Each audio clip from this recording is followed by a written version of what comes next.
teleprompter.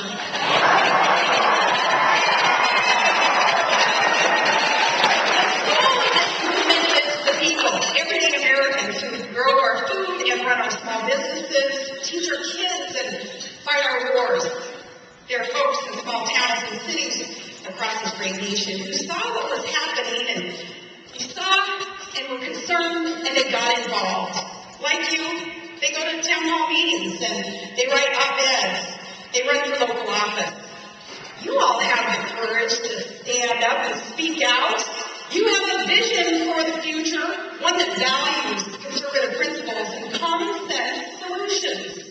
And if that sounds like you, then you probably too someone a bit discouraged by what you see in Washington, D.C. Now, in recent weeks, many of us have grown even more uneasy about our administration's approach to national security. The most important role ascribed to our federal government.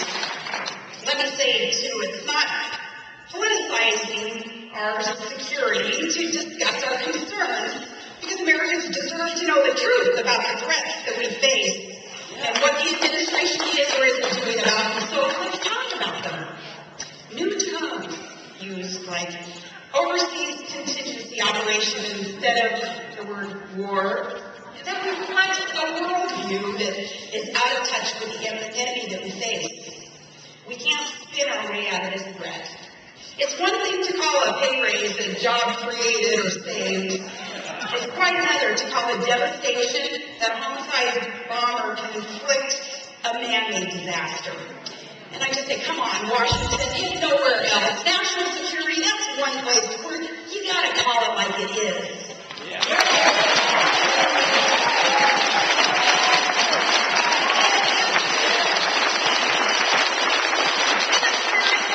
We should acknowledge that on Christmas Day, the system did not work.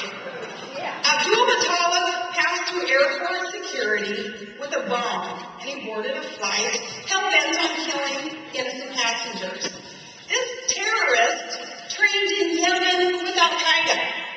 His American visa was not revoked until after he tried to kill hundreds of passengers. On Christmas Day, the only thing that stopped this terrorist, blind luck and brave passengers, really it was a Christmas miracle, and that is not the way that the system is supposed to work.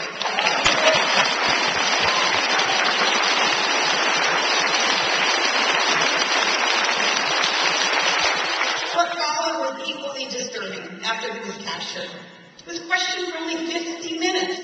We had a choice in how to do this. The choice was only question him for 50 minutes and then read his Miranda rights. The administration says then there are no downsides or upsides to treating terrorists like civilian criminal defendants. But a lot of us would beg to differ.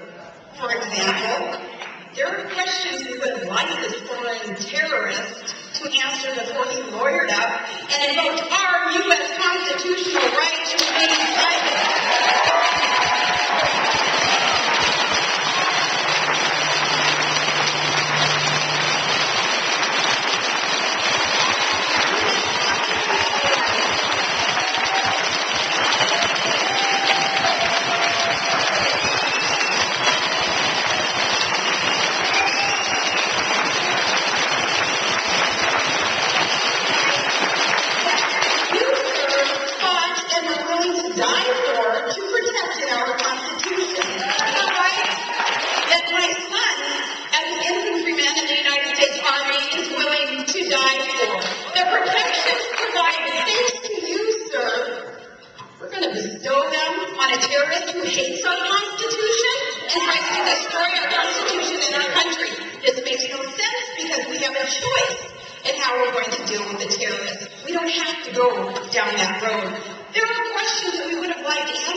we're seeing that mindset again settle into Washington. That scares me for my children, for your children.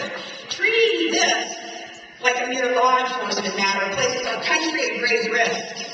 Because that's not how radical Islamic extremists